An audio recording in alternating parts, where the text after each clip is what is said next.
You've probably never heard of AlemHealth unless you tend to get CT scans in Nigeria or Bangladesh, or have otherwise been in frontier markets. We do everything that normal healthcare entrepreneurs do, except we do them in places that are far more difficult to do them. And the funny thing is that when you work in frontier markets, everyone expects you to have these wonderful anecdotes about, oh, how was I working in sub-Saharan Africa, or how was I working in Asia? And I regret to inform you that it's more mundane than that. Typically, you're solving the same problems that everyone else is solving, except they start with in Afghanistan, comma. And the challenge there is that nothing anywhere cooperates. Now, when we started with Startup Health, Steve Krein was very big about the idea of batteries being included. And for us, this really resonated because our hardware needed to stay on 24 hours a day. It needed to last for years. And so the idea of batteries being included resonated for us not just as a business, but also as entrepreneurs. Because we looked at it and said, well, how do I personally keep my batteries not only included, but charged for the duration of the entrepreneurial journey? Now, when we look at batteries for our business, we look at them across three primary rubrics. We look at the capacity of the battery, we look at how we're drawing down on it, and we look at how we're actually charging the battery. So it's not whether it's included, it's can we keep it alive for as long as we need it? Now, when we talk about capacity in a battery, it's simple. You talk about the chemistry, you talk about how large it is, the trade-offs between weight and cost.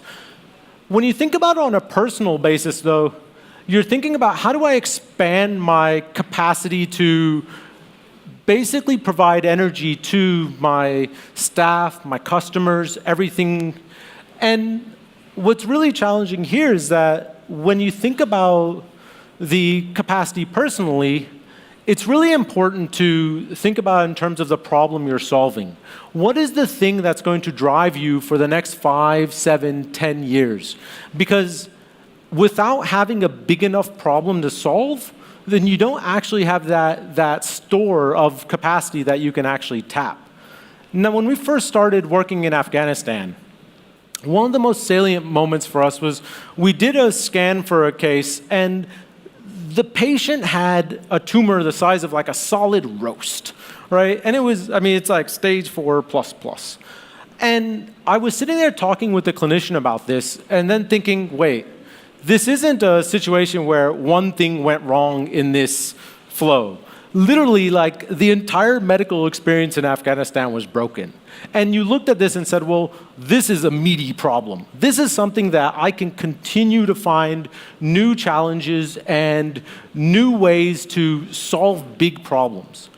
And so for us, we knew that that was a great way for us to, like, basically build that personal capacity as founders to want to solve the problems over time. We then looked at, okay, we sorted out the capacity side. Now, how are we drawing down our energy? Because ultimately, you have that finite capacity for energy.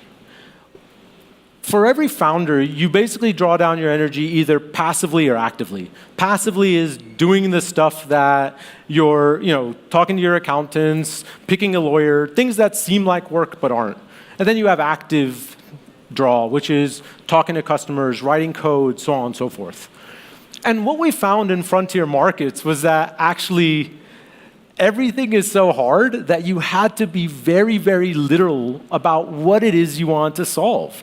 Because if you didn't, then the inertia just wasn't there. Things just didn't get done. In Nigeria, when we wanted to register our company, it took 3 months, something like 18 stamps. There were so many signatures on all the papers that literally it was illegible just from all the ink everywhere. In an environment like that, you become really, really precise about what am I going to do today? What am I going to put my energies towards? And we created that discipline throughout the company. And that was very important because as a founder, you have to look at a company and say, I have finite resources.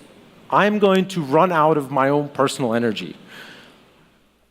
And then the third thing that we looked at, once we figured out how much energy the batteries were drawing, is that we looked at how do we recharge the batteries. Now, with every founder, basically, you will use all your energy and then some. You will face some kind of setback that is so unplanned that ultimately you're not prepared for it. Now, in emerging markets and frontier markets like Afghanistan, you get surprised, but there are no good surprises, right? When something happens and you didn't prepare for it, oftentimes it's for the worse. You know, we had one scenario where we had signed up a new radiologist to our platform, and then the next day I get a Slack message from our ops manager saying he had died in a suicide attack.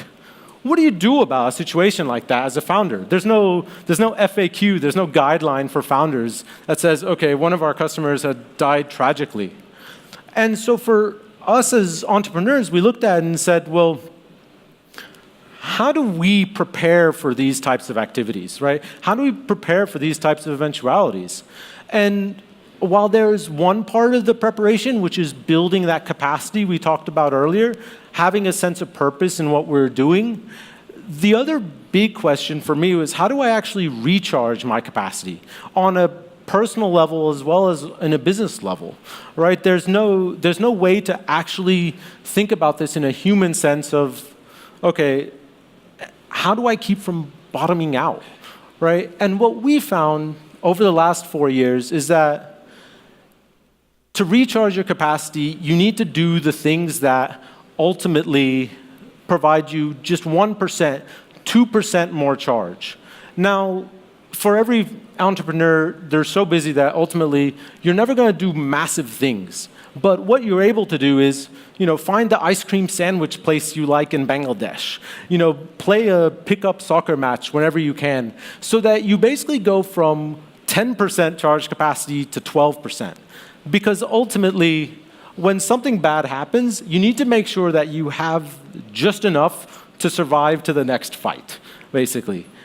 For us, what we found is that it's 4 years, it's 7 years, it's 10 years. And as long as you can take the hits, you end up in a good place.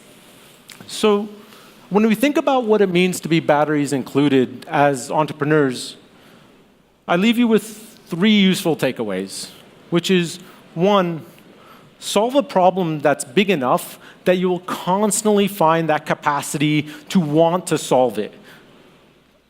2, figure out what are those things that are drawing your energy, and in particular, the things that aren't adding value to you as an entrepreneur, and do the things that provide value, because you're going to be drawing down anyway.